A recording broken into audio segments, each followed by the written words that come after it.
Les pires résultats de la pandémie ont été ressentis par les personnes qui sont les moins aptes à s'exprimer ou à se faire entendre ou à être prises au sérieux. Nous avons observé l'impact en temps réel de la discrimination fondée sur la capacité physique, l'âge, le racisme et d'autres structures. Mais nous avons également eu un aperçu de ce qui est possible lorsque ces structures sont remises en question et que les barrières tombent. L'une des leçons les plus puissantes que j'ai observées est l'influence protectrice des modes de connaissance et d'action indigènes. Et le chef Don Miracle des Mohawks de Tiendinaga de la baie de Quinte a pris des décisions intelligentes en matière de santé publique fondées sur la culture dès le départ. Il a veillé à ce que les aînés soient informés qu'ils devaient rester à la maison, à ce que des repas leur soient livrés et à ce qu'un système soit mis en place pour les surveiller. Il m'a dit que la priorité absolue était la protection des aînés chez eux. Le résultat? Eh bien, dans une population de 5 000 personnes, il n'y a eu que 11 cas de COVID et un seul décès.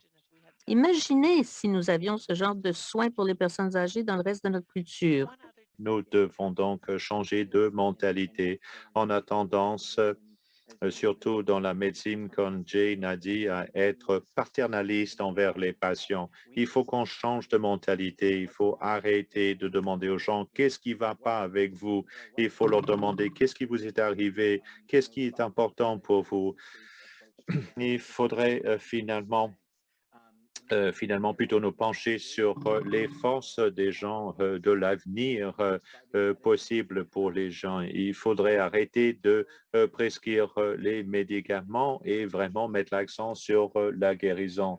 La guérison communautaire doit être au cœur de notre système de soins de santé. Moi, j'ai déjà travaillé dans les hôpitaux. Les hôpitaux sont importants, mais il faut investir dans les communautés. Il faut investir les ressources pécuniaires et le temps également. Il faut concevoir conjointement le système de santé avec les gens qui l'utilisent.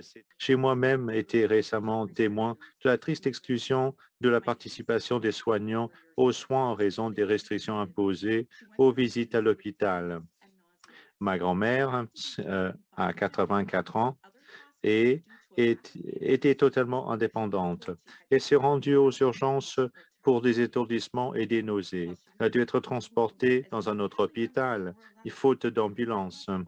On lui a annoncé qu'elle avait un cancer dans les poumons qui s'était propagé au cerveau. Il n'y avait aucun membre de sa famille qui était là pour l'accompagner. Alors, je sais maintenant que si ma famille avait pu rendre visite à ma nounou Hartman, elle aurait pu vivre un moment beaucoup plus digne. Alors, des gens comme ma nounou n'ont pas la capacité d'avoir des visites virtuelles indépendantes avec leurs proches. Il en résulte des révélations personnelles incroyablement tristes. Alors, elle dit maintenant qu'elle veut mourir.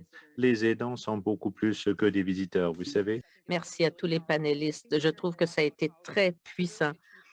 On sait que pour arriver à l'équité, il faut vraiment redéfinir ce que sont les soins de santé.